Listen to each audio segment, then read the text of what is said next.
സുഹൃത്തുക്കളെ നമസ്കാരം. നമ്മുടെ കേറ്ററ്റ് പരീക്ഷകൾക്ക് പൊതുവെ ജോഗ്രഫിയുടെ ഭാഗത്തു നിന്നൊക്കെ ചോദിക്കുന്ന ചോദ്യങ്ങൾ കുറച്ചുകൂടെ ഒരു ആപ്ലിക്കേഷൻ ലെവലാണ്. കോൺസെപ്റ്റ് മനസ്സിലാക്കി പഠിച്ചാൽ വളരെ ഈസി ആയിട്ട് ചെയ്യാൻ പറ്റുന്ന രീതിയിലുള്ള ചോദ്യങ്ങളാണ് വരിക. ടെക്സ്റ്റ് ബുക്കിൽ നിന്ന് ഡയറക്റ്റ് കോപ്പി പേസ്റ്റ് ചെയ്യുന്ന പോലത്തെ ചോദ്യങ്ങൾ അല്ല. കുറച്ചുകൂടെ കാര്യം ഇങ്ങനെയാണെന്ന് മനസ്സിലാക്കിയാൽ നമുക്ക് എളുപ്പത്തിൽ ചെയ്യാൻ പറ്റുന്ന രീതിയിലുള്ളതാണ്. അപ്പൊ ആ ക്വസ്റ്റ്യൻസ് നമുക്ക് നോക്കാം. ഈ പ്രാവശ്യത്തെ 2025 K2 കുറച്ച് ക്വസ്റ്റ്യൻസും അതെങ്ങനെ ചെയ്യാൻ പറ്റുന്നുള്ളതാണ് ഈ വീഡിയോയിലൂടെ നമ്മൾ നോക്കാൻ പോകുന്നത്. നോക്കിക്കോളുക. ഇവിടെ മാപ്പിൽ നിന്നുള്ളൊരു ചോദ്യം തന്നിട്ടുണ്ട്. What is the actual distance between two places which are 10 cm apart in topographical map of RF 1:50,000 scale എന്നൊക്കെ പറഞ്ഞാണ് ചോദിച്ചിരിക്കുന്നത്. അപ്പോൾ ആദ്യം സ്കെയിലുകൾ എന്താണെന്ന് നിങ്ങളൊന്ന് മനസ്സിലാക്കണം. സ്കെയിലുകളെ മാപ്പിൽ റെപ്രസെന്റ് ചെയ്യുന്നത് മൂന്ന് രീതിയിൽ നമുക്ക് റെപ്രസെന്റ് ചെയ്യാം. എങ്ങനെയൊക്കെയാ? ഒന്ന്, സ്റ്റേറ്റ്മെന്റ് മെത്തേഡ് എന്ന് പറയും. സ്റ്റേറ്റ്മെന്റ് മെത്തേഡ് എന്ന് പറഞ്ഞാൽ ഒരു സ്റ്റേറ്റ്മെന്റ് ആയിട്ട് അത് തന്നിരിക്കും. നോക്കിക്കേ, 1 സെന്റിമീറ്ററിന് 10 കിലോമീറ്റർ. ആദ്യം എന്താണ് സ്കെയിൽ എന്നൊന്ന് പറയാം. അപ്പൊ നിങ്ങൾക്ക് അല്ലെങ്കിൽ സ്കെയിൽ അറിയാതെ ഇതെന്ത് സാറേ പറഞ്ഞത് അങ്ങനെ വിചാരിച്ചേക്കാം. സ്കെയിൽ എന്ന് പറഞ്ഞാൽ മാപ്പിലെ രണ്ട് സ്ഥലങ്ങൾ തമ്മിലുള്ള ദൂരം എത്രയാണോ, മാപ്പിൽ ഇപ്പൊ എക്സും വൈയും തമ്മിലുള്ള ദൂരം 1 സെന്റിമീറ്റർ ആണെന്ന് വിചാരിക്കുക. റിയൽ ലൈഫിൽ എക്സും വൈയും തമ്മിലുള്ള ദൂരം ഈ സ്കെയിൽ അനുസരിച്ച് 10 കിലോമീറ്റർ ആയിരിക്കും എന്നാണ് ഇവിടെ പറഞ്ഞേക്കുന്നത്. അതായത് മാപ്പിലെ രണ്ട് സ്ഥലങ്ങൾ തമ്മിൽ 1 സെന്റിമീറ്റർ ആണ് വ്യത്യാസം, ദൂരവ്യത്യാസം. അത് റിയൽ ലൈഫിൽ 10 കിലോമീറ്റർ ആയിരിക്കും എന്നാണ് പറഞ്ഞത്. അപ്പോൾ 1 സെന്റിമീറ്ററിനെ 10 കിലോമീറ്ററിന് തുല്യമാക്കി മാപ്പിൽ റെപ്രസെന്റ് ചെയ്യാണ് ചെയ്യുന്നത്. അത് കറക്റ്റ് സ്റ്റേറ്റ്മെന്റ് ആയിട്ട് തന്നാൽ 1 സെന്റിമീറ്റർ ടു 10 കിലോമീറ്റർ എന്ന് തന്നാൽ അത് സ്റ്റേറ്റ്മെന്റ് മെത്തേഡാണ്. ഇനി മറ്റൊരു മെത്തേഡാണ് RF എന്ന് വിളിക്കും, അല്ലെങ്കിൽ റെപ്രസെന്റേറ്റീവ് ഫ്രാക്ഷൻ എന്നാണ് നമ്മൾ വിളിക്കുക.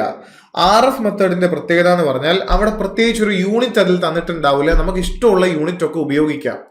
ഇവിടെ 1:10 lakh എന്നാണ് തന്നിരിക്കുന്നത്. അപ്പൊ ഞാൻ ഇവിടെ സെന്റിമീറ്റർ ഉപയോഗിക്കുകയാണെങ്കിൽ ഇതിന്റെ അർത്ഥം എന്താ? 1 സെന്റിമീറ്ററിന് റിയൽ ലൈഫിൽ 10 ലക്ഷം സെന്റിമീറ്ററിന് തുല്യമായിരിക്കും. അതായത് മാപ്പിലെ 1 സെന്റിമീറ്റർ റിയൽ ലൈഫിൽ 10 ലക്ഷം സെന്റിമീറ്ററിന് തുല്യമായിരിക്കും എന്നാണ് പറഞ്ഞേക്കുന്നത്. 10 ലക്ഷം സെന്റിമീറ്ററിന് തുല്യമായിരിക്കും എന്നാണ് ഇവിടെ പറഞ്ഞിരിക്കുന്നത്. ക്ലിയർ ആയോ? ക്ലിയർ ആയി. ഇനി ഇവിടെ വേറൊരു രീതി പറഞ്ഞേക്കുന്നത്, ഇപ്പൊ എങ്ങനെ വേണം എടുക്കാം. ഇപ്പൊ സെന്റിമീറ്റർ അല്ല, ഞാൻ ഇതിന് പകരം 1 മീറ്ററിന് എടുത്താൽ 1 മീറ്റർ ദൂരമാണ് എന്റെ മാപ്പിലെ രണ്ട് സ്ഥലങ്ങൾ തമ്മിലുള്ളതെങ്കിൽ റിയൽ ലൈഫിൽ 10 ലക്ഷം മീറ്റർ ആയിരിക്കും അവർ തമ്മിലുള്ള വ്യത്യാസം എന്നാണ് ഈ റെപ്രസെന്റേറ്റീവ് ഫ്രാക്ഷനിലൂടെയുള്ള റെപ്രസെന്റേഷന്റെ ഒരു അർത്ഥം. അത് ഏത് യൂണിറ്റോ, സെന്റിമീറ്ററോ മീറ്ററോ ഇഞ്ചോ ഏത് വേണമെങ്കിൽ നിങ്ങൾക്ക് യൂസ് ചെയ്യാനായിട്ട് പറ്റും. അതാണ് ഇതിന്റെ ഒരു പ്രത്യേകത എന്ന് പറയുന്നത്. ഇനി ഇതിനെ കിലോമീറ്ററിലേക്ക് മാറ്റണമെങ്കിലോ ഇവിടെ ഒരു സൈഡിൽ സെന്റിമീറ്ററും ഒരു സൈഡിൽ കിലോമീറ്ററും ആണ് നൽകിയിരിക്കുന്നത്. ഒരു സൈഡിൽ സെന്റിമീറ്ററും ഒരു സൈഡിൽ കിലോമീറ്ററും ആണ് നൽകിയിരിക്കുന്നത്. അപ്പൊ ഇവിടെ 10 ലക്ഷം സെന്റിമീറ്റർ എന്ന് തന്നേക്കുന്നതിന് ഇതിനെ കിലോമീറ്ററിലേക്ക് മാറ്റി 10 ലക്ഷം സെന്റിമീറ്റർ എന്ന് പറഞ്ഞാൽ എത്ര കിലോമീറ്റർ ആണെന്ന് നിങ്ങൾക്ക് കണ്ടുപിടിക്കണമെങ്കിൽ ആ 10 ലക്ഷത്തെ, ഇതല്ലേ 10 ലക്ഷം എന്ന് പറയുന്നത്, ആ 10 ലക്ഷത്തെ 1 ലക്ഷം കൊണ്ട് ഹരിക്കണം. അതിനെ 3ഉം 2ഉം 5 പൂജ്യമുള്ള 1 ലക്ഷം കൊണ്ട് ഹരിച്ചാൽ, ഈ 1 ലക്ഷം കൊണ്ട് ഹരിച്ചാൽ നമുക്ക് കിട്ടുന്ന ആൻസർ എന്ന് പറയുന്നത് എത്രയായിരിക്കും? 10 ആയിരിക്കും. 10/1 ലക്ഷം എന്ന് പറഞ്ഞു കഴിഞ്ഞാൽ, അതായത് 10 ലക്ഷം ബൈ 1 ലക്ഷം എന്ന് പറഞ്ഞാൽ ആൻസർ 10 ആയിരിക്കും. അപ്പൊ ഇവിടെ തന്നേക്കുന്ന ശരിക്കും സ്റ്റേറ്റ്മെന്റ് മെത്തേഡിൽ 1 centimetre is equal to 10 kilometre എന്ന ആൾ തന്നെയാണ്. നിങ്ങൾക്ക് ഇത് മനസ്സിലായിട്ടുണ്ടാവില്ല തോന്നുന്നു, ചെറിയ കൺഫ്യൂഷൻ ഉണ്ടായേക്കാം, പറഞ്ഞുതരാം. ഈ RF മെത്തേഡ് ഞാൻ എടുത്താൽ, RF മെത്തേഡിൽ ഇവിടെ തന്നിരിക്കുന്ന അനുസരിച്ച് 1 സെന്റിമീറ്റർ ഇങ്ങനെ എടുത്തോണേ, 1:10 lakh എന്ന് തന്നാൽ, 1:10 lakh എന്ന് തന്നാൽ ഇതിന്റെ അർത്ഥം എന്താണ്? 1 സെന്റിമീറ്ററിന് 10 ലക്ഷം സെന്റിമീറ്റർ എന്നാണ് അതിന്റെ അർത്ഥം. അല്ലെങ്കിൽ 1 കിലോമീറ്ററിന് 10 ലക്ഷം കിലോമീറ്റർ എന്നാണ് അർത്ഥം. നമുക്ക് ഈ 10 ലക്ഷം സെന്റിമീറ്ററിനെ 1 കിലോമീറ്റർ എന്ന അല്ലെങ്കിൽ കിലോമീറ്റർ എന്ന യൂണിറ്റിലേക്ക് മാറ്റി എഴുതണമെങ്കിൽ ചെയ്യേണ്ട കാര്യം 1 ലക്ഷം കൊണ്ട് ഹരിക്കുക എന്നതാണ്. ആ 1 ലക്ഷം കൊണ്ട് ഹരിക്കണമെങ്കിൽ ഇതേ നോക്കിയേ, താഴെ ഞാൻ ആഡ് ചെയ്തു, ഇതാണ് 1 ലക്ഷം എന്ന് പറയുന്നത്. അപ്പൊ 1 ലക്ഷം കൊണ്ട് ഹരിച്ചു കഴിഞ്ഞാൽ പിന്നെ എനിക്ക് ബാലൻസ് കിട്ടുന്ന 10 ആണ്. ആ 1 സെന്റിമീറ്റർ ഈസ് ഈക്വൽ ടു 10 ലക്ഷം സെന്റിമീറ്റർ എന്നത് 10 കിലോമീറ്ററിന് തുല്യമാണ് എന്ന് എനിക്ക് കിട്ടി. 1 centimetre is equal to 10 kilometre എന്ന് എനിക്ക് കിലോമീറ്ററിലും കിട്ടി. നമുക്ക് മനസ്സിലായോ? ഓക്കെ, ക്ലിയർ ആയെന്ന് വിചാരിക്കുന്നു. ദേ ഇവിടെ ഞാൻ എഴുതിയേണ്ട ഒന്നുകൂടെ പറഞ്ഞുതരാം. 1:10 lakh എന്നുള്ളത് നമുക്ക് ഇവിടെ തന്നേക്കുന്ന RF ആണ്. ഇതിന്റെ അർത്ഥം 1 സെന്റിമീറ്ററിന് 10 ലക്ഷം സെന്റിമീറ്റർ എന്നാണ് അർത്ഥം. 10 ലക്ഷം സെന്റിമീറ്ററിനെ കിലോമീറ്ററിലേക്ക് മാറ്റാൻ ഞാൻ 10 ലക്ഷത്തിനെ 1 ലക്ഷം കൊണ്ട് ഹരിച്ചു. അപ്പോൾ എനിക്ക് കിട്ടിയ വാല്യൂ 10 ആണ്. ഇതിന്റെ അർത്ഥം 1 centimetre is equal to 10 kilometre. അപ്പോ ഇങ്ങനെ 10 ലക്ഷം സെന്റിമീറ്ററിനെ കിലോമീറ്ററിലേക്ക് മാറ്റിയാൽ 10 കിലോമീറ്റർ എന്നാണ് അതിന്റെ അർത്ഥം. ശരി, ഇനി ഗ്രാഫിക്കൽ സ്കെയിൽ എന്ന് പറഞ്ഞാൽ ഇവിടെ ഇങ്ങനെ ഒരു ഗ്രാഫ് തന്നേക്കും, ഒരു സംഭവം, ഒരു റെപ്രസെന്റേഷൻ തന്നേക്കും. അതില് 0 ഇവിടെയുണ്ട്, പിന്നെ 10, 20, 30, 40 എന്നൊക്കെ പറഞ്ഞ് ഇങ്ങോട്ട്, 5, 10 എന്നൊക്കെ പറഞ്ഞ് ഇങ്ങോട്ടും ഉണ്ട്. എത്രയെങ്കിലും ആയിക്കോട്ടെ, ഞാൻ ഒരു പേന വെച്ചു. ഇപ്പൊ ഈ പേനയാന്ന് വിചാരിച്ചോളൂ, ഇത് ഞാൻ വെച്ചു. അപ്പോൾ എനിക്ക് ഈ സ്ക്രീനില് ഇവിടം തൊട്ട് 0 തൊട്ട് 90 വരെയാണ് പേനയുടെ നീളം കിട്ടിയത്. നിങ്ങൾ ഓർത്തേ, ഇതിന്റെ ഇപ്പറയും കിലോമീറ്റർ എന്ന് എഴുതിയിട്ടുണ്ട്. കാര്യം ഇത് 10 കിലോമീറ്ററിന് തുല്യം, ഈ ഗ്യാപ്പ് 10 കിലോമീറ്ററിന് തുല്യം, 0 തൊട്ട് 20 വരെയുള്ളത് 20 കിലോമീറ്ററിന് തുല്യം, 0 തൊട്ട് 40 വരെയുള്ളത് ഇങ്ങനെ തുല്യം, 0 തൊട്ട് 60 വരെയുള്ളത് അത് 60 കിലോമീറ്ററിന് തുല്യം എന്ന അർത്ഥമാണ്. അപ്പൊ എന്റെ പേന വെച്ചപ്പോൾ പേനയുടെ നീളം ഇത്രയും കിട്ടി എന്ന് പറഞ്ഞാൽ 0 തൊട്ട് 90 വരെ പേനയ്ക്ക് നീളം, അതായത് പേനയുടെ നീളം 90 കിലോമീറ്ററിന് തുല്യമാണ്. പേനയുടെ നീളം 90 കിലോമീറ്ററിന് തുല്യമാണ്. അപ്പൊ ഈ മാപ്പില് ഇവിടെ ഇങ്ങനെയൊക്കെ സ്കെയിൽ വന്നേക്കുന്നതിന്റെ സൈഡിൽ മാപ്പ് ഉണ്ടാവും. ആ മാപ്പിൽ നമ്മൾ പേന കൊണ്ടുപോയി വെച്ചാൽ, ഇതിപ്പോ ഇതാണ് മാപ്പ്, ആ മാപ്പിൽ പേന കൊണ്ടുപോയി വെച്ചാൽ പേനയുടെ നീളം ഇത്രയാണെന്ന് കരുതുക. പേനയുടെ നീളം ഇത്രയാണ്. പേനയുടെ അപ്പുറം ഇപ്പുറമുള്ള സ്ഥലം XY ആണെങ്കിൽ 90 കിലോമീറ്റർ Xഉം Yയും തമ്മിൽ ദൂരം ഉണ്ടായിരിക്കും. അങ്ങനെയാണ് ദൂരം ഉണ്ടാവുക. ഇനി പേനയുടെ ക്യാപ്പ് ഞാൻ വെച്ച് നോക്കിയപ്പോ 30 വരെ ക്യാപ്പിന് നീളമുള്ളൂ. അപ്പൊ മാപ്പിനകത്ത് ക്യാപ്പ് എവിടെങ്കിലും കൊണ്ടുപോയി വെച്ചാൽ ആ ക്യാപ്പിന്റെ അപ്പുറം ഇപ്പുറമുള്ള സ്ഥലം തമ്മിൽ 30 കിലോമീറ്റർ ആയിരിക്കും വ്യത്യാസം ഉണ്ടായിരിക്കുക. അങ്ങനെ ഒരു ഗ്രാഫിക്കൽ ആയിട്ടുള്ള ഒരു സെറ്റപ്പ് വന്നിട്ടുണ്ടാവും, അല്ലെങ്കിൽ ഒരു എന്താ പറയുക, ഒരു റെപ്രസെന്റേഷൻ വന്നിട്ടുണ്ടാവും. അതിൽ നമ്മൾ എന്തെങ്കിലും ഒരു ഒബ്ജക്റ്റ് വെച്ചിട്ട് അതേ നീളം കൊണ്ടുപോയി മാപ്പിൽ നോക്കി എടുക്കുന്ന പരിപാടിയാണ് ഗ്രാഫിക്കൽ സ്കെയിലിന്റെ രീതി. ഇനി നമുക്ക് ഈ ചോദ്യം ചെയ്യാം. What is the actual distance between 2 places which are 10 centimetre apart in topographical map? അപ്പൊ മാപ്പിൽ എങ്ങനെയാ പറഞ്ഞേക്കുന്നത്? മാപ്പില് ഈ സ്ഥലങ്ങൾ തമ്മിലുള്ള ഡിസ്റ്റൻസ് എന്ന് പറയുന്നത് 10 സെന്റിമീറ്റർ ആണ്. ഇൻ മാപ്പ് 2 സ്ഥലങ്ങൾ തമ്മിലുള്ള ഡിസ്റ്റൻസ് പറഞ്ഞേക്കുന്നത് 10 സെന്റിമീറ്റർ ആണ്. നോക്കിയേ, ഇതിന്റെ സ്കെയില് പറഞ്ഞേക്കുന്നതോ 1:50,000 എന്നാണ്. 0 എത്രയാ? 4 എണ്ണം അല്ലേ? 1:50,000 ആണ് ഇവിടുത്തെ RF തോത് പറഞ്ഞേക്കുന്നത്. അപ്പൊ നമുക്ക് ഈ RFൽ നിന്ന് ഇതുവരെ പഠിച്ചതിന്റെ അടിസ്ഥാനത്തിൽ എന്ത് സെറ്റാക്കാം? ഇവിടെ 1 സെന്റിമീറ്ററിന് ആലോചിച്ചോളുക, 1 സെന്റിമീറ്ററിന് റിയൽ ലൈഫിൽ 50,000 സെന്റിമീറ്റർ എന്നാണ് ഇതിന്റെ അർത്ഥം. 1 സെന്റിമീറ്ററിന് മാപ്പിലെ 2 സ്ഥലങ്ങൾ തമ്മിൽ 1 സെന്റിമീറ്റർ ആണ് ഗ്യാപ്പ് ഉള്ളതെങ്കിൽ റിയൽ ലൈഫിൽ ഈ 2 സ്ഥലങ്ങൾ തമ്മിൽ 50,000 സെന്റിമീറ്റർ ഗ്യാപ്പ് ഉണ്ടാവുമെന്നാണ് അർത്ഥം. ഓക്കെ, ഇനി നമുക്ക് നോക്കാം. ഇനി നമുക്ക് ഇതിനൊന്ന് മാറ്റി നോക്കാം. 1 സെന്റിമീറ്ററിന് 50,000 കിലോമീറ്റർ ആണെങ്കിൽ 10 സെന്റിമീറ്ററിന് എത്രയായിരിക്കും? 1 സെന്റിമീറ്ററിന് 50,000 ആണെങ്കിൽ 10 സെന്റിമീറ്ററിന് ഒരു 0 ആ സൈഡിലൂടെ ആഡ് ചെയ്യേണ്ടി വരും. എങ്ങനെയാ? ആ ഒരു 0 കൂടെ ആഡ് ചെയ്താൽ എങ്ങനെ വരും? അത് 5 ലക്ഷം എന്നാവും. 5 ലക്ഷം, 5 ലക്ഷം എന്നാവും. 5 ലക്ഷം, 5 ലക്ഷം, എക്സ്ട്രാ ഒരു 0 വന്നു, അപ്പോ 5 ലക്ഷം എന്നായി. 4 0 ആയിരുന്നു, ഒരു 0 കൂടെ ആഡ് ചെയ്തു, 5 ലക്ഷം സെന്റിമീറ്റർ എന്നായി. അപ്പൊ 10 സെന്റിമീറ്ററിന് 5 ലക്ഷം സെന്റിമീറ്റർ ആയിരിക്കും റിയൽ ലൈഫിൽ എന്നാണ് അർത്ഥം. പക്ഷെ ഇവിടെ ആരുടെയും 5 ലക്ഷം സെന്റിമീറ്റർ എന്നും പറഞ്ഞ ഓപ്ഷൻ ഇല്ല. 5 ലക്ഷം സെന്റിമീറ്റർ എന്നും പറഞ്ഞ ഓപ്ഷൻ ഇല്ല. ഇവിടെയും 5 ഉണ്ട്, ഇവിടെ 5 ഉള്ള ഒരു ഓപ്ഷനേ ഉള്ളൂ. അങ്ങനെ വേണമെങ്കിൽ നിങ്ങൾക്ക് ഉത്തരത്തിലേക്ക് ഡയറക്റ്റ് പോകാനായി സാധിക്കും.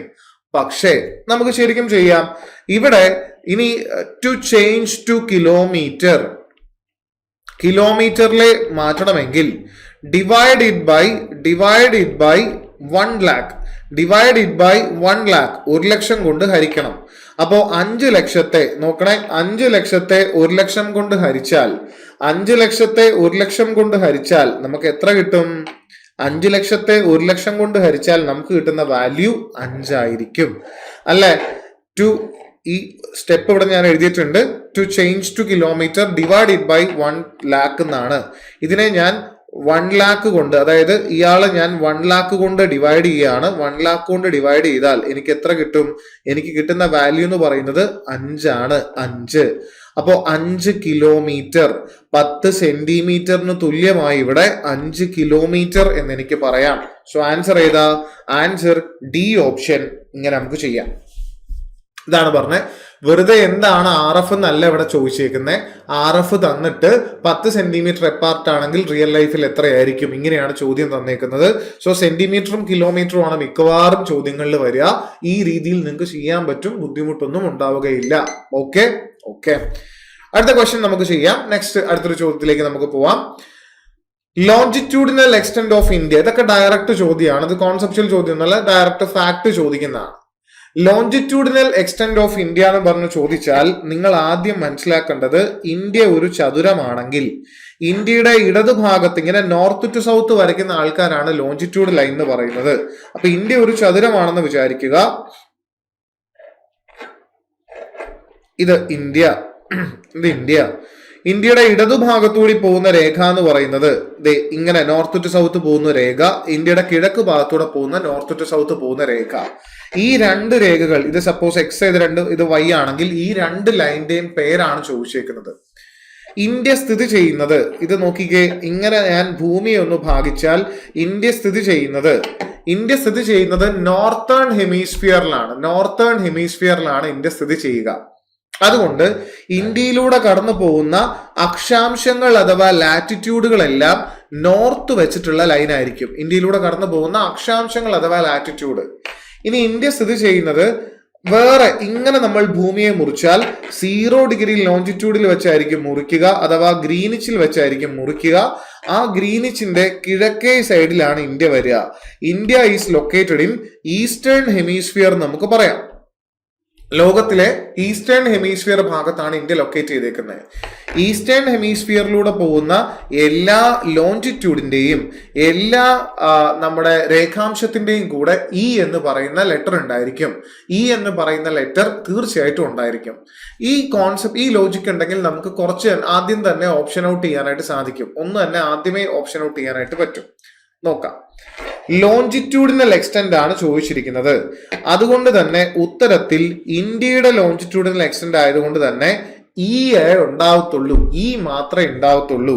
അപ്പോ മാത്രം വരത്തുള്ളൂ. ഇത് നമുക്ക് ഒഴിവാക്കാം. നോർത്ത് വെച്ചിട്ടുള്ള ആള് വരില്ല. ഇതും നോർത്ത് വെച്ചിട്ടുള്ള ആളാണ്, ഇതും വരില്ല. ഇതൊക്കെ ഇത് ഇന്ത്യയുടെ ലാറ്റിറ്റ്യൂഡിനൽ എക്സ്റ്റെന്റ് ഒക്കെ, അത് വരില്ല.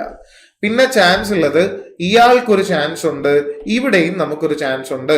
ഇയാൾക്കും ഈ 2 പേർക്കുമാണ് ചാൻസ് ഉള്ളത്. അവിടെ സൂക്ഷിച്ചു നോക്കിയാൽ നിങ്ങൾ മനസ്സിലാക്കണം, ഇന്ത്യയുടെ ഇടതുഭാഗത്തുള്ള രേഖാംശം എന്ന് പറയുന്നത് 68 ഡിഗ്രി 7 മിനിറ്റ് ഈസ്റ്റ് ആണ്. ഇന്ത്യയുടെ കിഴക്ക് ഭാഗത്ത് വാല്യൂ കൂടുന്നു 97 ഡിഗ്രി 25 മിനിറ്റ് ഈസ്റ്റ് ആണ്. ഈ 2 പേർക്കും ഇടയിൽ ഏറെക്കുറെ ഒരു 30 ഡിഗ്രിയുടെ വ്യത്യാസമുണ്ട്. 97 മൈനസ് 68 നോക്കുമ്പോൾ ഓൾമോസ്റ്റ് നമുക്കൊരു 30 ഡിഗ്രിയുടെ രേഖാംശ വ്യത്യാസവും ഉണ്ടാവും. അപ്പൊ എത്രയും രേഖാംശ വ്യത്യാസം, ഏറെക്കുറെ ഒരു 30 രേഖാംശ രേഖകളൊക്കെ കടന്നു പോകുന്ന അത്രയും വീതിയിലാണ് ഇന്ത്യ സ്ഥിതി ചെയ്യുക. നിങ്ങൾ ഇവിടെ നോക്കിയാലോ, 74ഉം 77ഉം തമ്മിൽ നോക്കുമ്പോൾ ഒരു 3 ഡിഗ്രി ഡിഫറൻസ് മാത്രമല്ലേ ഉള്ളൂ. ഒരു 3 ഡിഗ്രിയുടെ വ്യത്യാസം മാത്രമേ ഉള്ളൂ. ഇതാരാന്നറിയോ? 74 ഡിഗ്രി 21 തൊട്ട് ഒരു 77 ഡിഗ്രി 37 വരെയൊക്കെ പറയാൻ പറ്റുന്നത് ഏകദേശം കേരളത്തിന്റെ ഒരു ലോഞ്ചിറ്റ്യൂഡിനൽ എക്സ്റ്റെന്റാ. ഇത് ഏകദേശം ഒരു കേരളത്തിന്റെ ലോഞ്ചിറ്റ്യൂഡിനൽ എക്സ്റ്റെന്റ് ആയിട്ട് നമുക്ക് പറയാൻ പറ്റുന്നതാണ്. ഇന്ത്യയുടെ ഇവിടെ തന്നിരിക്കുന്ന സി ഓപ്ഷൻ ആണ്. 68 ഡിഗ്രി 7 മിനിറ്റ് ഈസ്റ്റ് തൊട്ട് 97 ഡിഗ്രി 25 മിനിറ്റ് ഈസ്റ്റ് വരെയാണ്. ഇനി 8 ഡിഗ്രി 4 മിനിറ്റ് നോർത്ത് തൊട്ട് 37 ഡിഗ്രി 6 മിനിറ്റ് ഇവിടെ പറഞ്ഞേക്കുന്ന എന്താ? ഇത് ഇന്ത്യ ലാറ്റിറ്റ്യൂഡിനൽ എക്സ്റ്റെന്റ് ആണ്. ഇന്ത്യയുടെ ലാറ്റിറ്റ്യൂഡിനൽ എക്സ്റ്റെന്റ് ഇവിടെ 8 ഡിഗ്രി 17 തൊട്ട് 12 ഡിഗ്രി 47 വരെ പറഞ്ഞിരിക്കുന്ന സുഹൃത്തുക്കളെ, ഇത് കേരളത്തിന്റെ ലാറ്റിറ്റ്യൂഡിനൽ എക്സ്റ്റെന്റ് ആണ്. ഇത് കേരളം ലാറ്റിറ്റ്യൂഡ്, ഇവിടെ കേരളം ലോഞ്ചിറ്റ്യൂഡ്. നല്ല ക്ലോസ് ഓപ്ഷൻ. നല്ലപോലെ പഠിച്ചു പോയ ആൾക്കാർക്ക് എങ്ങാനും ഇനി കേരളവും ഇന്ത്യയും മാറി പൊക്കോട്ടെ എന്ന് വെച്ച് അങ്ങനെ നല്ല ഓപ്ഷൻസ് തന്നെ സെറ്റ് ചെയ്ത് ചോദ്യകർത്താവ് ചോദിച്ചിട്ടുള്ളതാണ്. ചോദ്യം മനസ്സിലാക്കുക, എന്നിട്ട് ആൻസറിലേക്ക് പോവുക, നമുക്ക് ചെയ്യാനായിട്ട് പറ്റും. സോ ഇതാണ് ലോഞ്ചിറ്റ്യൂഡിനൽ എക്സ്റ്റെന്റ് നമുക്ക് പറയാനായിട്ടുള്ളത്. ഓക്കെ, ഇനി ഇവിടുത്തെ ഇന്ത്യയുടെ ഏറ്റവും തെക്ക് ഭാഗത്തെയാണ് 8 ഡിഗ്രി 4 മിനിറ്റ് നോർത്ത് തൊട്ട് ഇവിടെ വരെ പറഞ്ഞാൽ 37 ഡിഗ്രി 6 മിനിറ്റ് വരെ. ഇനി അതുകൂടെ ഒന്ന് എഴുതി വെച്ചേക്കാം, കൺഫ്യൂഷൻ ഒന്നും വേണ്ട. പച്ച ലൈൻ വരയ്ക്കുന്നു, ഇത് 8 ഡിഗ്രി 4 മിനിറ്റ് നോർത്ത്. ഇവിടെ വരയ്ക്കുന്നു, ഇത് 12 അല്ല 37 degree 6 minute. 37 degree 6 minute north. അത് അക്ഷാംശം. ഈ അക്ഷാംശത്തിലെ വ്യത്യാസം നോക്കിയാലും ഇതും ഒരു 30 ഡിഗ്രി ആയിരിക്കും വരിക. ദിസ് ഇസ് ഓൾസോ 30 ഡിഗ്രിയാണ്. ഇന്ത്യയുടെ അക്ഷാംശ വ്യാപ്തി, ഇന്ത്യയുടെ രേഖാംശ വ്യാപ്തി, ഇന്ത്യയുടെ ലോഞ്ചിറ്റ്യൂഡിനൽ എക്സ്റ്റെന്റ് എന്നോ അല്ലെങ്കിൽ ലാറ്റിറ്റ്യൂഡിനൽ എക്സ്റ്റെന്റ് എന്നൊക്കെ ചോദിച്ച് സിംഗിൾ ഡിജിറ്റ് ആയിട്ടാണ് തരുന്നതെങ്കിൽ, സിംഗിൾ ഡിജിറ്റ് എന്ന് പറഞ്ഞാൽ ഒരു ഡിജിറ്റ് ആയിട്ടാണ് തരുന്നതെങ്കിൽ 30 ആയിരിക്കും ഉത്തരം വരിക. 30. ആ 30 എങ്ങനെ വരുന്നു എന്ന് ചോദിച്ചാൽ 37 ഈ പറഞ്ഞ 8 കുറയ്ക്കുമ്പോൾ അല്ലെങ്കിൽ 97 68 കുറയ്ക്കുമ്പോഴൊക്കെയാണ് 30 ഒക്കെ നമുക്ക് കിട്ടുക. ഇത് ഒരു മാപ്പിൽ നൽകിയിട്ടുണ്ട്, നിങ്ങൾ ജസ്റ്റ് നോക്കുക. 8 degree 4 north to 37 degree 6 minute north വരെ, 68 ഡിഗ്രി 7 ഈസ്റ്റ് തൊട്ട് 97 ഡിഗ്രി 25 ഈസ്റ്റ് വരെ. ഇതാണ് നമ്മുടെ ലാറ്റിറ്റ്യൂഡ് ആൻഡ് ലോഞ്ചിറ്റ്യൂഡിനൽ എക്സ്റ്റെന്റ് എന്ന് പറഞ്ഞ് വിശേഷിപ്പിക്കുന്നത്. ഓക്കെ, ഒരു ക്വസ്റ്റ്യൻ കൂടെ നമുക്ക് ചെയ്യാം. Diurnal or diurnal range of temperature is maximum at. Diurnal range of temperature ഏറ്റവും കൂടുതൽ കാണപ്പെടുന്നത് എവിടെയാണ്?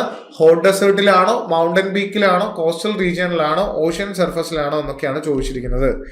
ആൻസറിലേക്ക് നമുക്ക് പോവാം. എങ്ങനെ പോവാം?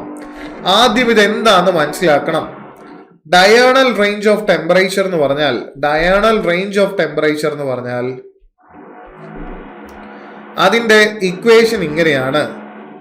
ഏറ്റവും കൂടിയ ഒരു ദിവസത്തെ താപനില, ഡയേണൽ റേഞ്ച് ഓഫ് ടെമ്പറേച്ചർ എന്ന് പറഞ്ഞാൽ ഒരു ദിവസത്തെ ഏറ്റവും കൂടിയ ടെമ്പറേച്ചർ, അതായത് മാക്സിമം ടെമ്പറേച്ചർ, ഒരു ദിവസത്തെ മാക്സിമം ടെമ്പറേച്ചർ മൈനസ് ആ ദിവസത്തെ മിനിമം ടെമ്പറേച്ചർ, ആ ദിവസത്തെ ഏറ്റവും മിനിമം ടെമ്പറേച്ചർ.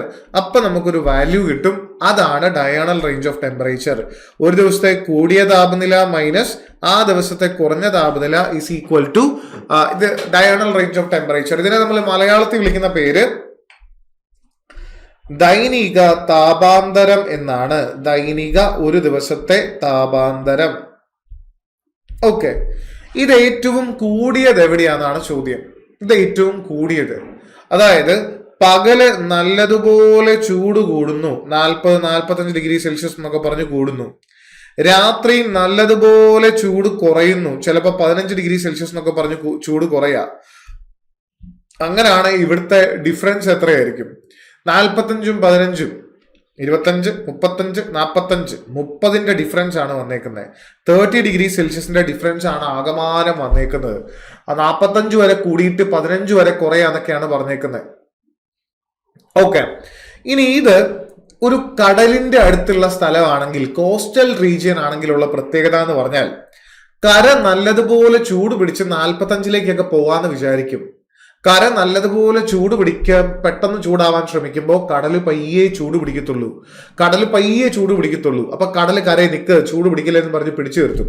അപ്പൊ 45 ആവാൻ പോകുന്നവൻ അങ്ങേയറ്റം ഒരു 35 ഡിഗ്രി സെൽഷ്യസ് വരെ ചൂടാവത്തുള്ളൂ. കോസ്റ്റൽ റീജിയനിലെ കാര്യമാണ് പറയുന്നത്, കോസ്റ്റൽ ഏരിയ.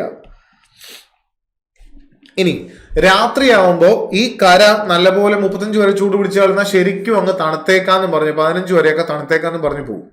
അങ്ങനെ 15 വരെ തണുക്കാനൊക്കെ ആയിട്ട് ശ്രമിക്കുമ്പോൾ അതും സംഭവിക്കില്ല. നമ്മുടെ പകല് പെട്ടെന്ന് ചൂടാവാൻ ശ്രമിച്ച സമുദ്രം പയ്യെ ചൂടായി വരുന്നുള്ളൂ. അതേ കരയെ നല്ലപോലെ ചൂടാവാൻ സമ്മതിച്ചില്ല. ഇനി ചൂട് പിടിച്ച കര രാത്രി പെട്ടെന്ന് അങ്ങ് തണുത്തേക്കാന്ന് വെച്ചപ്പോ സമുദ്രം പയ്യെ തണുക്കത്തുള്ളൂ. പതിയെ ആ ചൂട് പിടിച്ചത് പുള്ളി പതിയെ തണുക്കത്തുള്ളൂ. അപ്പൊ കര പെട്ടെന്ന് തണുക്കാന്ന് വിചാരിച്ചപ്പോ സമുദ്രത്തിൽ നിന്നുള്ള കുറച്ച് ചൂടുവായൊക്കെ ഇങ്ങോട്ട് വന്ന് ഇതിനെ തണുക്കാൻ സമ്മതിക്കുകയില്ല. അപ്പൊ 15 വരെ പോവാന്ന് വിചാരിച്ച ആള് 25 വരെ താഴ്ന്നുള്ളൂ. അങ്ങനെയാണ് ഇവിടുത്തെ ഡിഫറൻസ് എന്ന് പറയുന്നത് എത്രയാ? 10 ഡിഗ്രി സെൽഷ്യസ് അല്ലേ? നമുക്ക് മനസ്സിലാവുന്നുണ്ടോ? അപ്പോ നല്ലപോലെ ചൂടൊക്കെ അനുഭവപ്പെടുന്ന മറ്റൊരു ഏരിയ, ഏതോ ഒരു ഏരിയ, അത് ഏതാന്ന് ഞാൻ പറഞ്ഞില്ല, അവിടെ 45-ഉം 15-ഉം വ്യത്യാസം വന്ന് 30°C ആയിരുന്നു diurnal range of temperature. Coastal area ആയപ്പോ അത് ഇങ്ങനെയാണ് സംഭവിച്ചത്. കോസ്റ്റൽ ഏരിയ ആയപ്പോ ഇങ്ങനെ സംഭവിച്ചു. അപ്പൊ ഏറ്റവും കൂടുതൽ ചൂട് ഉണ്ടാവുന്നതും പകൽ ഏറ്റവും കൂടുതൽ ചൂട് അനുഭവപ്പെടുന്നതും രാത്രി അതുപോലെ തണുക്കുന്നതുമായിട്ടുള്ള ഏരിയ എന്ന് പറയുന്നത്, മൗണ്ടൻ പീക്കിൽ പകൽ അതുപോലെ ചൂട് ഉണ്ടാവത്തില്ല. ഓഷ്യൻ സർഫസിലും ഈ ചൂടാവുന്നതിന് ഒരു ലിമിറ്റ് ഉണ്ട്. ഈ തറ ചൂടാവുന്ന അത്രയും ചൂടിലേക്ക് സമുദ്രത്തിന്റെ സർഫസ് പോവുകയില്ല. അപ്പൊ അതുകൊണ്ട് ഹോട്ട് ഡെസേർട്ട് ആണ് ശരിയായ ഉത്തരം. ഉഷ്ണ മരുഭൂമികളാണ് കറക്റ്റ് ആയിട്ടുള്ള ഉത്തരം. ഉഷ്ണ മരുഭൂമികൾ പകല് നല്ലതുപോലെ ചൂട് പിടിച്ചു പോകുന്നു. രാത്രി ആവുമ്പോൾ സഹാറയൊക്കെ ആണെങ്കിലും പകല് നല്ലപോലെ ചൂട് പിടിക്കും, രാത്രി നല്ലപോലെ തണുക്കും. വിന്റർ സമയത്തൊക്കെ ചെന്നാൽ നല്ല തണുപ്പൊക്കെ രാത്രി നമുക്ക് എക്സ്പീരിയൻസ് ചെയ്യാനൊക്കെ ആയിട്ട് സാധിക്കും. അപ്പൊ അതുകൊണ്ട് ഡയണൽ റേഞ്ച് ഓഫ് ടെമ്പറേച്ചർ ഏറ്റവും കൂടുതൽ അനുഭവപ്പെടുന്നത് ഏത് പ്രദേശത്താണെന്ന് ചോദിച്ചാൽ the answer is hot desert ആണ്. ഹോട്ട് ഡെസേർട്ട് ഏരിയയിലാണ് ഇത് നല്ലതുപോലെ അനുഭവപ്പെടുക. ഇനി ഒരു ക്വസ്റ്റൻ കൂടെ നമുക്ക് നോക്കാം. ഇവിടെ ചോദിച്ചേക്കുന്നത്, the longitudinal difference between the eastern and western ends of India is റഫ്ലി 30°. ശരിയല്ലേ? ഇത് നമ്മൾ മുൻപത്തെ ഒരു ചോദ്യത്തിൽ കണ്ടായിരുന്നു. ലോഞ്ചിറ്റ്യൂഡിനൽ ഡിഫറൻസ് ഈസ്റ്റ് ഭാഗത്തിന്റെയും വെസ്റ്റ് ഭാഗത്തിന്റെയും 30° ആണ്. എങ്കിൽ ഈ രണ്ട് സ്ഥലങ്ങൾ തമ്മിൽ എത്ര സമയവ്യത്യാസം ഉണ്ടാവും എന്നാണ് ചോദിച്ചേക്കുന്നത്. ഇതിനകത്ത് ഇവരുടെ ലോക്കൽ ടൈം തമ്മിൽ എത്ര വ്യത്യാസം ഉണ്ടാവും എന്നാണ് ചോദിച്ചേക്കുന്നത്. ഇത്രയേ ഉള്ളൂ. നിങ്ങൾ നോക്കുക സമയം മനസ്സിലാക്കാൻ. ലോഞ്ചിറ്റ്യൂഡ് സിമ്പിൾ കാര്യം, ഇതിങ്ങനെ ഒന്ന് മനസ്സിലാക്കിയിരിക്കുക. 1 ഡിഗ്രി ലോഞ്ചിറ്റ്യൂഡ് മാറുമ്പോൾ അല്ലെങ്കിൽ മാറാനായിട്ട് 4 മിനിറ്റ് ആണ്. 1 ഡിഗ്രി ഭൂമി ഇങ്ങനെ ജസ്റ്റ് ഒന്ന് കറങ്ങാനായിട്ട്, ഭൂമി ഒരു തവണ ഫുള്ള് കറങ്ങാൻ നോക്കുക. ഭൂമിയാണെന്ന് വിചാരിക്കുക. നിങ്ങൾ ഇങ്ങനെ കാണുന്ന ഈ ഡിജിറ്റൽ ഭാഗം അല്ലെങ്കിൽ ഡിസ്പ്ലേ ഭാഗം, ഇതിങ്ങനെ കറങ്ങി വീണ്ടും നിങ്ങൾ ഇത് കാണാനായിട്ട് 24 മണിക്കൂർ, അതായത് ഭൂമി ഒന്ന് കറങ്ങി ഫുള്ള് കംപ്ലീറ്റ് ചെയ്യാൻ 24 മണിക്കൂർ എടുക്കുക. ഒന്നിങ്ങനെ കറങ്ങുമ്പോൾ 360°ആണ് ഭൂമി കറങ്ങുന്നത്. അതിൽ ജസ്റ്റ് 1 ഡിഗ്രി ഭൂമിക്ക് കറങ്ങാൻ 1 ഡിഗ്രി കവർ ചെയ്യാൻ 4 മിനിറ്റാണ് വേണ്ടത്. അത് നമ്മൾ 24 മണിക്കൂറിനെ മിനിറ്റിലാക്കി 360 അത് ഡിവൈഡ് ചെയ്ത് നോക്കിയാൽ മതി, കിട്ടും. അതെങ്ങനെയും ആയിക്കോട്ടെ.